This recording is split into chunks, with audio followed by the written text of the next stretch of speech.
If you will, open your Bibles with me to John chapter 11. John chapter 11 will begin in the first verse today. Before we want to bring us up to speed on where we are in the Gospel of John.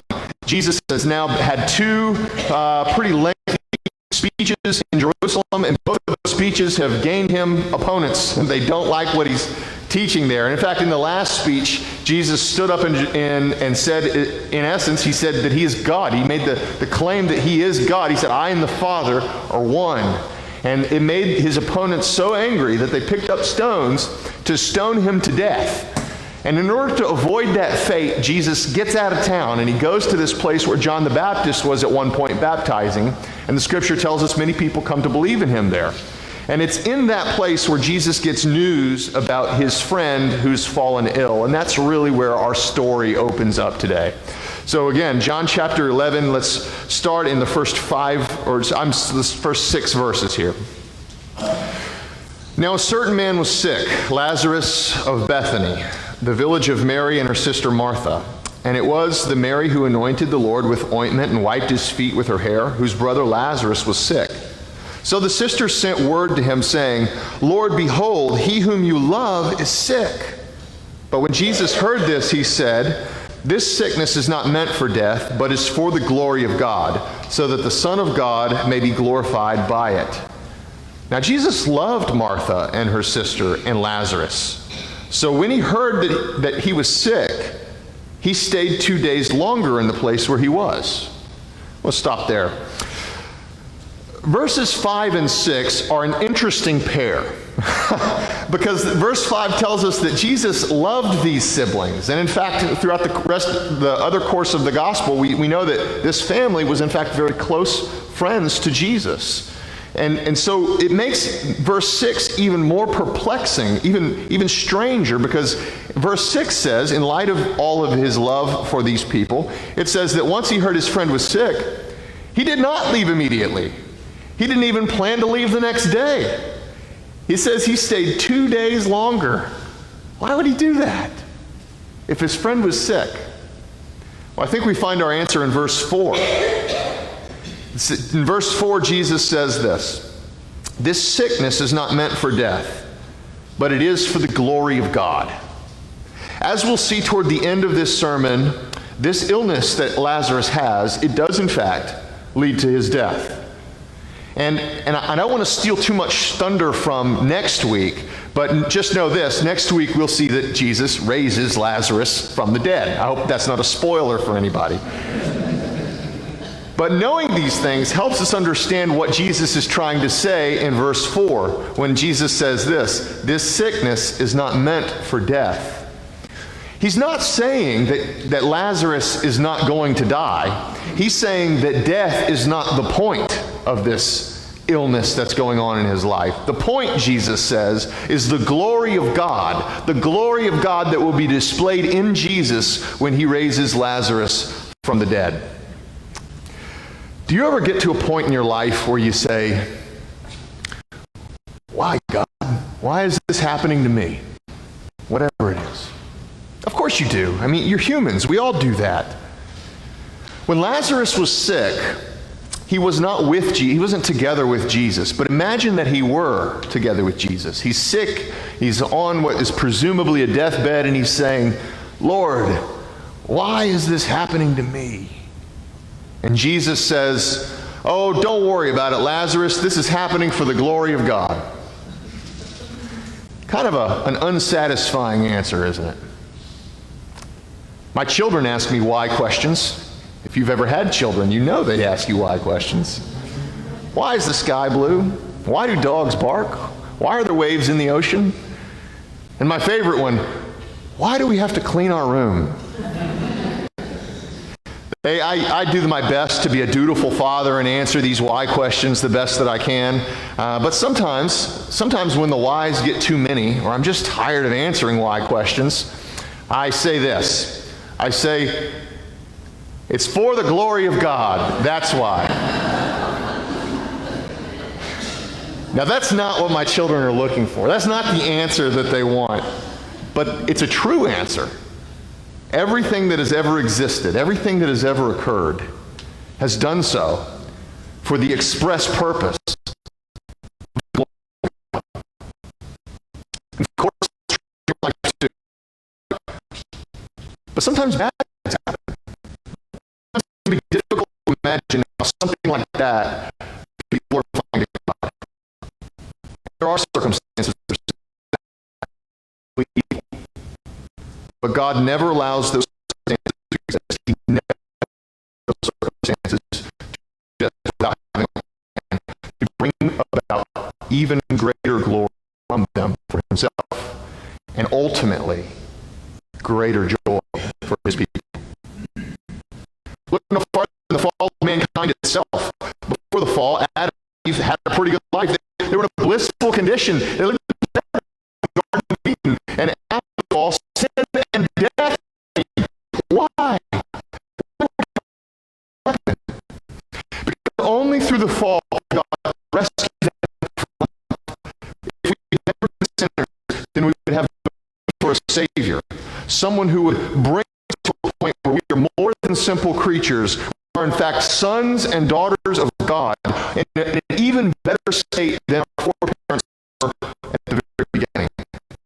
God gains more glory. We gain more joy. But make no mistake, the pain in between is real. And in this story today, Jesus knew that Lazarus and Mary and Martha through the pain to get to the joy on the other side.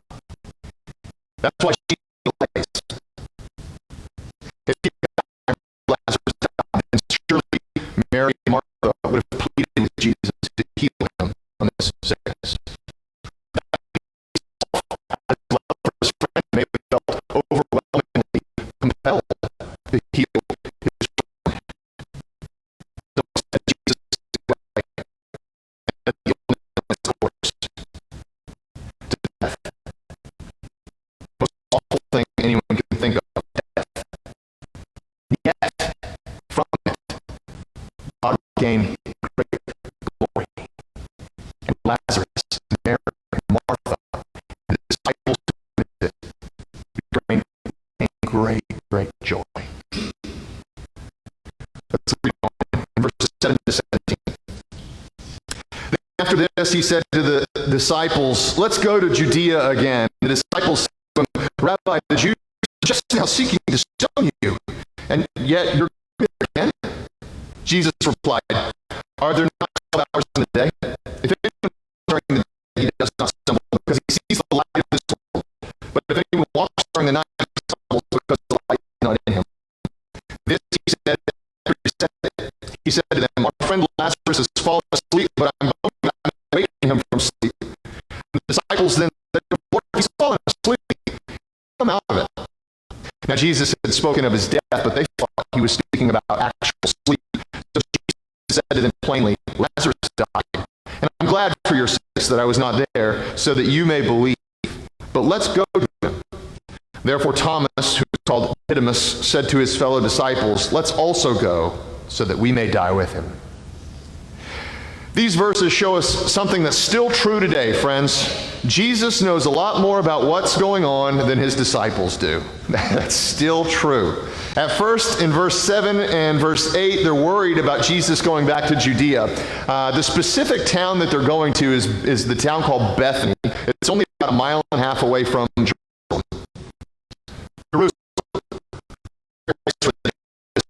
Jesus' death, that same Jerusalem. So the disciples, they're worried. They're worried about this plan to go back there. But Jesus says in a somewhat cryptic response, there are only 12 hours of daylight. Taking that to mean that in essence, there is a limited amount of time for Jesus to do what he has to do. Here's maybe one thing we can take away from what Jesus says in that response. That sort of cryptic response. There's only 12 hours. We've got to walk while there's daylight. We can't always wait for things to be safe before we have to do what we're called to do. It can't always be safe. The Lord has called each of us for a specific purpose and put us on the planet at this time to fulfill that purpose which He called us. While we should not be unnecessarily reckless, we also can't let fear stop us from our purpose. Jesus gives this sort of warning in verse 10. He says that the night is coming, and if anyone waits until that time is past, he will stumble because the light is not in him. Do we live in a scary world with lots of things that can go wrong? Yeah. We do. We sure do. But God has put us here. And now is the time to do His will. To walk in the daylight. The call of Christ on our life may not always make sense to us. It may not always seem safe to us. It didn't seem safe to these disciples. They thought it was a dangerous plan for Jesus to go around. It didn't seem to make sense to these disciples either. But we do well remember that Jesus knows more about what's going on than we do. Walk in faith is call now, while there's daylight. Then Jesus uses yet another cryptic way of speaking when he talks to Lazarus. Talks about Lazarus being asleep. Disciples are confused. They say, Lord, if he's asleep, we don't need to go into this dangerous area because he'll wake up again. There's no need to go if he's just asleep. And so Jesus makes more point when he says to them in verse 14, Lazarus died. All right, that's what I'm talking about. Lazarus died. Jesus is the first, but not the only person in the New Testament to talk about death as sleep. When Stephen is stoned to death in the book of Acts, he is said to have fallen asleep. The Apostle Paul writes about death as sleep, both in his letter to the Thessalonians and to the Corinthians. And I think we do well not to gloss over this. So often when we think about death, and I mean even good Christians, when we think about death, we have a misconception about what happens.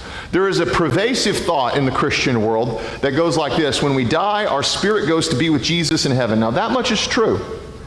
But then they think, at that point, we're just done with our bodies. We're going to be these disembodied spirits forever. That we're going to eternally be floating around as some kind of ghost. But that's not so. Maybe the best place to read about this, if you're interested, is 1 Corinthians. Paul read a portion of it this morning. 1 Corinthians chapter 15 is probably the best chapter in the Bible for this. There we learn that when Christ returns, there will be a resurrection from the dead. And the bodies which we have buried in the ground will be raised to life again. Only they won't be exactly like our old bodies. They'll be changed. They'll be transformed. There'll be new bodies that won't wear out or get old. Now, there is certainly an aspect about this mysterious to us. But one thing we do know is that we will live forever, not as disembodied ghosts, but as fully embodied people. So when we think about the time between our death and our resurrection from the dead, it's accurate to think about it in terms of sleep. That little meantime period between our death and resurrection, when our spirit is with the Lord, is like a sweet dream to hold us over and to be with Him and with each other, body in body. As we look at verse 15, Jesus says something interesting there as well. He says, I'm glad for your sakes that I was not there, so that you may believe. Now remember, Jesus, he's talking about his friend's death here, and he starts this sentence by saying, I'm glad. That's certainly not what I was expecting, but the rest of the sentence helps us understand. This was for Jesus a teaching moment. His disciples already knew that Jesus was something special, the Son of God, even the Christ that's come into the world, but they had not yet seen the full extent of his power and the full extent of his love. They will soon see that when Jesus reaches into death. He pulls out life, his deep affection and love for Lazarus and for all those that he loves. But again, his disciples don't know that yet. The disciples still think that Jesus is going on suicide here into a dangerous place for a man who's already died. And that's why in verse 16, did you notice what Thomas says? He says, okay then, let's go die with him. So let's read on. We'll read the last verses we'll look at here, verses 17 to 27. So when Jesus came, he found that he had already been in the tomb for 4 days. Now Bethany was near Jerusalem, about 15 stadia away, and many of the Jews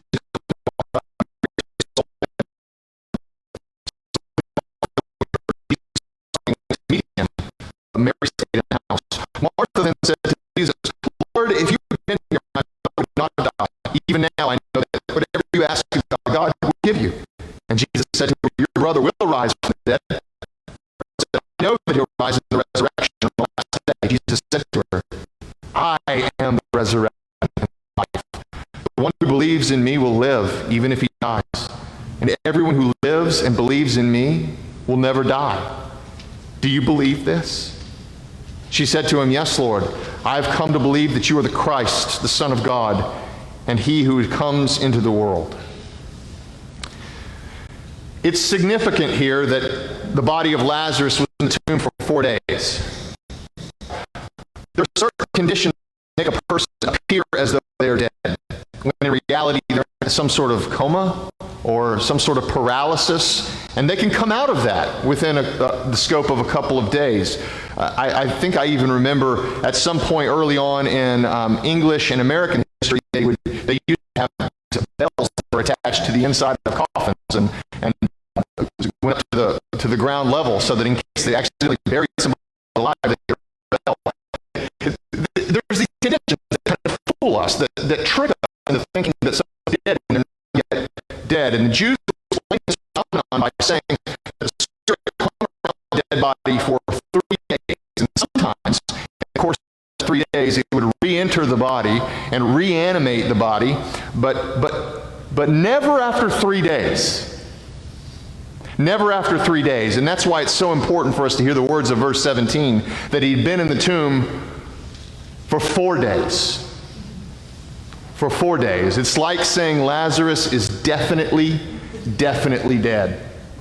Beyond the hope of any kind of miracle. Absolutely beyond hope. Or so they thought. When Jesus comes into town, he's greeted by Martha, who says to Jesus, oh, if you'd been here, my brother would not have died. And from a certain perspective, that sentence can sound accusatory, can't it? Hey, Jesus, what took you so long?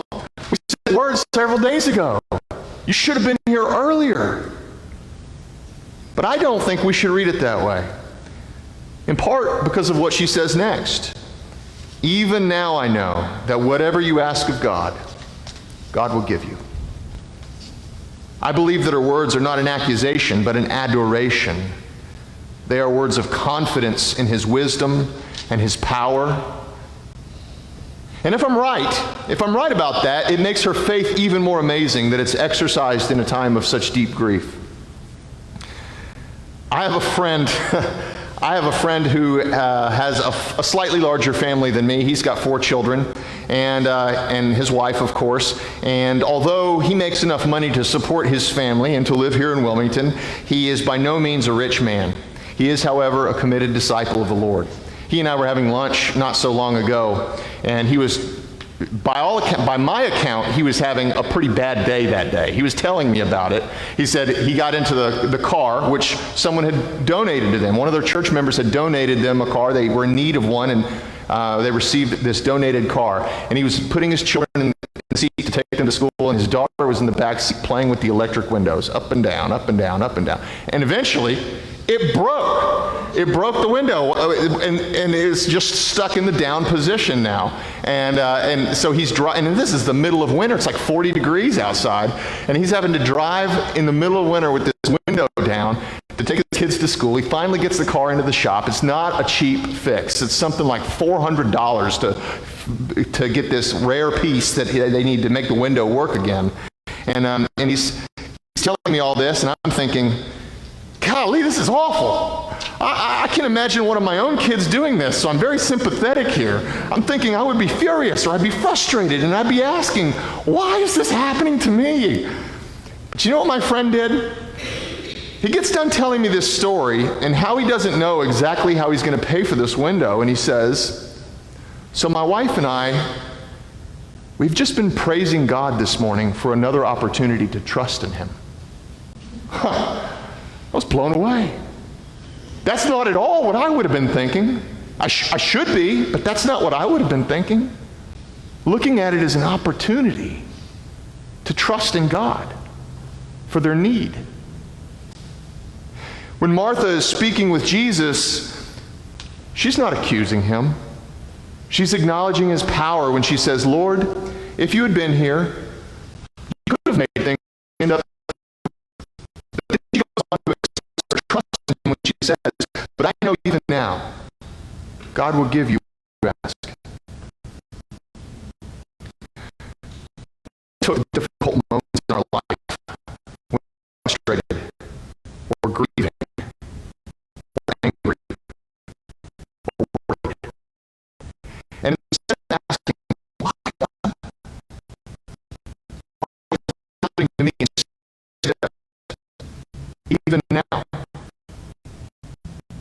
Even now I know God can do anything.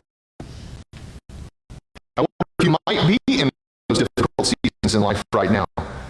And I ask you, can you take a step back and look at it through the lens of your faith?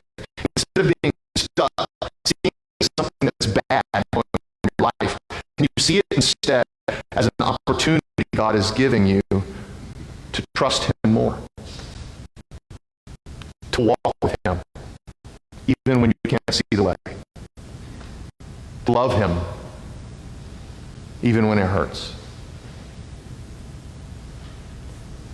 The last line I want to look at today is when Jesus goes on to say another one of the I am statements of the Gospel of John. He says, I am the resurrection and the life. He who believes in me will live even if he dies, and everyone who lives and believes in me will never die. This is an incredible statement. Jesus declares himself the very source of life, the very vitality of our own souls. He is life. Where there is death, He can give life. Just sit with that. That amazing affirm. All life is in His control. And with that control, He says this, that anyone who wants to live only has to come to Him and live. And they'll never die. And then Jesus asks Martha this very simple but also very weighty question. He says, do you believe this? And so today, let me pose that same question to you. Do you believe this? Jesus made a claim. He claimed that He can give you life, and that life will never, never be extinguished. Death can never take it away. That's a claim. And it's true or it's false. And the question is, do you believe it? If there's someone who's listening to this today who has never believed that that's true, let me ask you this. Where do you find life? I'm not just talking about biological existence. I mean, where do you find significance? I mean, where do you find joy that is more than just momentary happiness or pleasure? Where do you find it? If you find it in work or family or money or video games or shopping or whatever it is you do, then I say, great. I'm glad you found it. But here's what I suspect. The honest part of you knows full well that your soul longs for something more. That what this world can give you is never able to ultimately satisfy you. And when you get tired of searching for real life in the empty things of this world, maybe it'll be today or tomorrow, next week, next year, but whenever it happens, won't you come back to this question that Jesus asks here? Jesus says, I am the resurrection and the life. Do you believe this? This time, I believe. And then in that moment, it is where it be the glory of God and for the people.